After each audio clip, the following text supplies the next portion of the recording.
Следующая буква, буква Н. Это носовая сонорная буква Н. При ее произношении смыкание происходит тоже вот на этом уровне, сзади, в области корня языка, с мягким небом. И поток воздуха выходит через нос.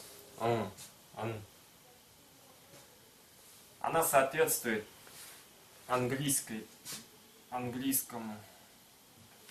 звуку «н», который обозначается сочетанием буквы «н» и «j».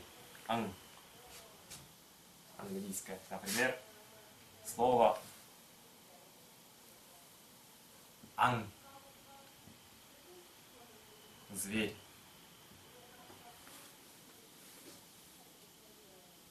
«Тан» – заря. Она не может быть в начале слова, только в середине, либо в конце. Это буква «Н». Следующая буква, буква «П». Она включает в себе две фонемы. Одна сильная «П», обозначим ее латинской буквой H. Она употребляется в начале слова в небольшом количестве слов. Например, паш – чугунная чаша.